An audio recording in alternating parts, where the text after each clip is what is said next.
Hello guys, channel 5 cinema பார்த்துட்ருக்கீங்க. நான் உங்கள் விஜய் கிருஷ்ணா பேசிகிட்டு இருக்கேன். இந்த செக்மெண்ட் படம் எப்படி இருக்குது, அதில் வந்து எந்த படத்தோட ரிவ்யூ பார்க்க போகிறோம்னா த கராத்தே கிட் லெஜெண்ட்ஸ். எஸ், நீங்கள் உங்கள் மைண்ட் வாய்ஸ் எனக்கு புரியுது. உண்மையிலே லேட் வீடியோ தான் இருந்தாலும் படம் எப்படி இருக்குது அப்படிங்கிறத இந்த வீடியோவில் மொத்தமாக பார்த்துடலாம். ஃபர்ஸ்ட் ஆஃப் ஆல், இந்த படம் அனௌன்ஸ்மெண்ட் பண்ணதுக்கப்புறம் நிறைய 90s கிட்ஸ் அப்புறம் ஏர்லி 2K கிட்ஸ் எல்லாம் ஒரு மாதிரி பயங்கரமாக கொந்தளிச்சு ஹார்ட் வார்மிங்காக ஃபீல் பண்ணியிருப்பீங்க அப்படின்னு சொல்லிட்டு நினைக்கிறேன். மறுபடியும் நம்ம தலைவனை வந்து ஸ்க்ரீனில் பார்க்க போகிறோம், அதுவும் கராத்தே கிட் படத்தில் சூப்பராக இருக்க போகுது அப்படிங்கிற மாதிரிலாம். இருந்தாலும் ட்ரெய்லர் பார்க்கும்போது ஓரளவுக்கு நம்பிக்கை வந்து வந்துச்சு, படம் சூப்பராக இருக்கும் அப்படிங்கிற மாதிரி. ஒரு சில ஃபேன்ஸ் மத்தியில் என்னென்னா, வயசாகிடுச்சு, இவர் ஸ்டண்ட் பண்ணுற மாதிரி பெருசாக அந்த ஷாட்டுமே காட்டல. ஏன்னா ஃபஸ்ட்டு பார்ட்லேயே அவ்வளோக்கா ஸ்டண்ட் பண்ணியிருக்க மாட்டார், கால் வேறு உடஞ்ச மாதிரி காட்டியிருப்பாங்க. அதில் கடைசியில் ஒரு ஃபைட்டு எடுக்கிற மாதிரி எடுத்திருந்து அதையும் வந்து ஒரிஜினல் மூவியில் வந்து தூக்கியிருப்பாங்க. ஸோ இதுவும் அதே மாதிரி தான், ஒரு சட்டிலான ப்ளே தான் இருக்கும். இவர் இறங்கி சண்டை போட மாட்டார், இருந்தாலும் அந்த கராத்தே சொல்லிக் கொடுக்குற சீன்ஸு, அவரோட அந்த ஒரு மென்டார்ஷிப், அது எல்லாமே வந்து சூப்பராக இருக்கும் அப்படிங்கிற மாதிரி ஒரு எதிர்பார்ப்பு இருந்துச்சு. இந்த ட்ரெய்லர் பார்க்கும்போது எனக்கும் அதே மாதிரி இருந்துச்சு. படத்தில் போய் பார்த்து அப்படி ஒரு கெத்தான மென்டாரை வந்து காட்டியிருந்தாங்களா அவரை அப்படின்னு பார்த்தீங்கன்னா கிடையாது. அதுதான் ஒரு விஷயம். என்னென்னு பார்த்தீங்கன்னா, அவருடைய ஸ்க்ரீன் ப்ரெசன்ஸுங்கிறது கம்மி. ஓகே, நம்ம இங்கே ஹீரோ இருக்கார், ஹீரோவை தான் ஃபோக்கஸ் பண்ணி போகணும் அப்படிங்கிறது. அதுக்கு முன்னாடி நான் படத்தோட ஒன்லைன் என்னங்கிறத ஃபஸ்ட்டு சொல்லிடுறேன். படத்தோட ஒன்லைன் என்னென்னா, இப்போது ஃபஸ்ட்டு கராத்தே கிட் இருக்குது தெரியுமா, அதில் என்னென்னா, இங்கே நியூயார்க்லேருந்து ஒரு சின்ன பையன் ஹீரோ வந்து கிளம்பி சைனாவுக்கு போகிறாப்புல. அங்கே இருக்கிற சரௌண்டிங்லாம் இவருக்கு வந்து ஒத்துக்கலை, கொஞ்சம் ரொம்ப ஆடாக இருக்குது. அங்கே ஒரு பொண்ணை பார்த்து லவ் பண்ணுறாங்க. அந்த லவ்னால் ஒரு ட்ரிகரில் ஒரு பிரச்சனை ஒன்று வந்து வருது அவருக்கு. அப்படி இருக்கும்போது அதுக்காக அவர் கராத்தே கற்றுக்கிட்டு ஒரு டோர்னமெண்ட் அட்டன் பண்ணுறாரு. அந்த டோர்னமெண்ட்டில் எப்படி ஜெயிக்கிறாரு அந்த வில்லனை அப்படிங்கிறதா கதை. இதுலேயும் அதே ஒன்லைன் தான்.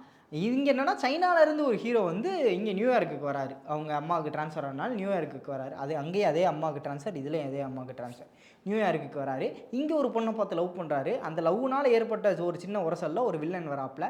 அவர் கூட சண்டை போட்டு ஜெயிக்கிறதுக்காக ஒரு டோர்னமெண்ட்டில் கலந்துக்கிறாரு. அதுக்கு கராத்தே கற்றுக்கிறாரு. இதுதான் கதை. ஸோ இங்கே என்ன பிரச்சனை அப்படின்னு சொல்லி பார்த்தீங்க அப்படின்னா, இந்த படத்தில் ஃபஸ்ட்டு அந்த ரன் டைம் அப்படிங்கிறது எனக்கு ரொம்ப பெரிய பிரச்சனையாக இருந்துச்சு. என்னென்னு பார்த்தீங்கன்னா, 1.5 மணி நேரம் தான் படம். 1.5 மணி நேரம் அப்படிங்கும்போது ஓகே, இது ஒரு டீசெண்டான ரன் டைம் தானே, நிறைய கதைகள் வந்து இதுலேயும் சொல்லப்பட முடியுமே அப்படின்னு பார்த்தீங்கன்னா சொல்லியிருக்காங்க. ஆனால் அது அந்த எமோஷனோட கனெக்ட் பண்ணிக்கிறதுக்கான அந்த ஒரு ப்ரீத்திங் ஸ்பேஸ் மட்டும் கிடைக்கலையோ அப்படிங்கிற ஒரு விஷயம் வந்து இருந்துச்சு. ஏன்னா இப்போ ஃபஸ்ட்டு படம் நம்ம எடுத்துக்கிட்டோம் அப்படின்னா, நம்ம இந்த படத்தோட கம்பேர் பண்ணுறதுனால தான் இந்த படம் இப்படி இருக்கோ அப்படிங்கிற ஒரு கேள்வியும் வந்து எனக்கு இருக்குது. என்னென்னு பார்த்தீங்கன்னா, அந்த படம் ஒரு கல்ட்டு கிளாசிக்கான ஒரு படம். அதை பார்க்கும்போது அந்த ஹீரோவோட நம்மளால் கனெக்ட் பண்ணிக்க முடியும். நம்மள மாதிரியே இருப்பான், அடி வாங்குவான், சேட்டை பண்ணுவான், இல்லை தண்ணி ஊற்றி வேணும்னே அம்பளுப்பான் வில்லனை போயிட்டு, இந்த மாதிரி விஷயங்கள்லாம் இருக்கும். பார்க்குறதுக்கு ரசிக்க முடியும், கனெக்ட் பண்ணிக்க முடியும் அவனால். இந்த ஹீரோவை பார்த்தீங்கன்னா, இவன் ஆல்ரெடி ஒரு பர்ஃபெக்டான ஒரு ஆள் அப்படிங்கிற மாதிரி தான் இருக்கான். சைனாவில் ஆல்ரெடி ஜாக்கி சானோட ஸ்டூடெண்ட்டாக இருக்காப்புல அந்த லீ ஃபாங் அப்படிங்கிற ஒரு கேரக்டர். ஸ்டூடெண்ட்டாக அங்கேயே ட்ரைனிங் எடுத்துகிட்டு இருக்காங்க. இவங்க அம்மாவுக்கு வந்து கும்ஃபு பிடிக்காது. ஏன் கும்ஃபு பிடிக்காது அப்படின்னா, அதுக்கு ஒரு பேக் ஸ்டோரி இருக்கும். அந்த பேக் ஸ்டோரினால நம்ம ஹீரோக்கு ஒரு ட்ராமாவும் வந்து இருக்கும். அதனால் இவனை வந்து இவன் கும்ஃபு பண்ணக்கூடாது, இவன் சண்டை போடவே கூடாது அப்படிங்கிற மாதிரி அவங்க அம்மா ரெஸ்ட்ரிக்ட் பண்ணி வச்சுருப்பாங்க. அதை தாண்டி அவங்களுக்கு ட்ரான்ஸ்ஃபர் கிடச்சது, அவன் கிளம்பி நியூயார்க் வந்துட்டான். இங்கே வந்து அந்த லவ் ட்ராக் வந்து ஒன்று காட்டியிருக்காங்க. அந்த லவ் ட்ராக்கும் எப்படி இருந்துச்சு அப்படின்னா, டக்கு டக்குன்னு இப்போ பார்க்குறான், ஹாய் ஹலோ, அடுத்த 5 நிமிஷத்தில் வந்து நம்ம டேட் பண்ணலாமா அப்படிங்கிற மாதிரி கேட்டே, என்னடா பண்ணிக்கிட்டு இருக்கீங்க அப்படிங்கிற மாதிரி எங்களுக்குலாம். என் தலைமை பாதி படம் வரைக்குமே லவ் பண்ணிக்கிட்டு இருப்பான்டா. அதுக்கப்புறம் தான் ப்ரொப்போசலே கடைசி ஜெயிச்சதுக்கப்புறம் தான் அப்படி இருக்கும். இங்கே எடுத்தோடனே 5 நிமிஷத்தில் டேட் பண்ணலாமான்னு கேட்குறீங்க அப்படிங்கிற மாதிரி ஷாக்காக இருந்துச்சு. மேபி இந்த ஜென்ரேஷன், இந்த ஜென்சி கிட்ஸ், ஜென் ஆல்ஃபா பீட்டாலாம் சொல்கிறாங்க இல்லையா, அவங்க கூட ஈஸியாக கனெக்ட் பண்ணிக்கிற மாதிரி இருக்கும் அப்படிங்கிறதுக்காக இப்படி வச்சிருக்கலாம் அப்படின்னு சொல்லி நான் நினைக்கிறேன். மேபி அவங்களுக்கு கனெக்ட் ஆகலாம். எனக்கு அந்த எமோஷன் வந்து கனெக்ட் ஆகும். இன்னுங்க இவ்வளோ ஃபாஸ்ட்டாக நடந்துருச்சு, இன்னுங்க அதுங்களாட்டி ஓகே சொல்லிட்டீங்க அப்படிங்கிற மாதிரி தான் இருந்துச்சு. ஸோ அந்த விஷயமா இது வந்து ஒரு எக்ஸாம்பிளுக்கு சொன்னேன், இந்த லவ் ட்ராக். இதே மாதிரி எல்லா விஷயமே படத்தில் வந்து ரஷ் பண்ணப்பட்ட மாதிரி தான் இருந்துச்சு. ஆனால் அது அவசரமாக பண்ணி நல்லா பண்ணல அப்படிங்கிற மாதிரி ஃபீல் ஆகலை. எல்லாமே பர்ஃபெக்டாக சூப்பராக பண்ணியிருந்தாங்க. ஆனால் டக்குன்னு முடிஞ்சிச்சு. அந்த ஒரு விஷயம் வந்து நம்மளால் அந்த படத்துக்குள்ளேயே போக முடியல. உள்ளே போனால் தானே வெளியே வர்றதுக்கு. அதுக்கப்புறம் படத்துக்குள்ளேயே போக முடியல. அதுக்கான அந்த ஸ்பேஸ் வந்து கொடுக்க முன்னாடியுமே படம் முடிஞ்சிச்சு. இதுதான் எனக்கு ஒரு பெரிய பெரிய பெரிய பெரிய நெகட்டிவ் பாயிண்ட்டாக இருந்துச்சு படத்தில்.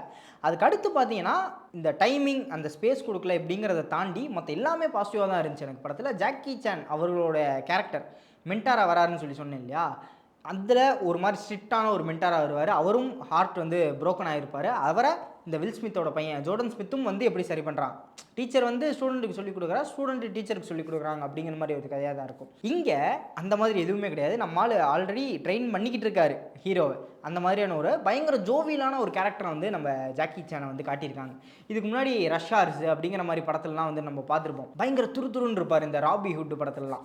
அந்த மாதிரியான ஒரு ஜாக்கி சானை நம்மளால் இங்கே பார்க்க முடிஞ்சு. பிளேஃபுல்லான ஜாக்கி சான். அது பார்க்கும்போது ஒரு மாதிரி சூப்பராக நல்லா இருந்துச்சு. ஹீரோவை கம்பேர் பண்ணும்போது இவர் கராத்தே சொல்லிக் கொடுக்குறாருங்கிறத தாண்டி இன்னொரு மாஸ்டர் ஒருத்தர் இருக்கார். படத்தோட ஒன்லைன் இருக்கு இல்லையா, இதுக்கு மேலே இன்னொரு லேயர் வந்து ஆட் ஆகுது. என்னன்னா மியாசாக்கி கராத்தே அப்படிங்கிறது ஒன்று சொல்கிறாங்க. மியாசாக்கிங்கிற ஒரு மாஸ்டர் வந்து ஒரு விஷயமா வேற ஒரு நாட்டுக்கு போயிட்டு வரும்போது அங்கே இருக்கிற குங்ஃபூ ஸ்டைலை கற்றுட்டு வந்து இங்கே அவருடைய ஸ்டைலுக்கு வந்து ஒன்று பண்ணுறாரு. அதுதான் மியாசாக்கி கராத்தே. அது வந்து ட்ரெடிஷ்னலாக ஃபாலோ பண்ணிக்கிட்டு வருது. அதை வந்து நம்ம பாதுகாக்கணும். அதுதான் இருக்கிறதுலே வந்து அது ஒரு வேறு மாதிரியான ஒரு கல்ட் கராத்தே, சூப்பரான ஒரு கராத்தே அப்படிங்கிற மாதிரிலாம் சொல்கிறாங்க. அதை கற்றுக் கொடுக்கணும் அப்படிங்கிறதுக்காக ஜாக்கி சான் வந்து இன்னொரு மாஸ்டரை போயிட்டு அவரையும் வந்து கூப்பிட்டு வராரு. இவங்க 2 பேரும் சேர்ந்து ட்ரெயின் பண்ணுறேங்கிற பேரில் இந்த பையன் என்னென்ன டார்ச்சர் பண்ணுறாங்க அப்படிங்கிற மாதிரி விஷயங்கள்லாம் வந்து காட்டியிருக்காங்க.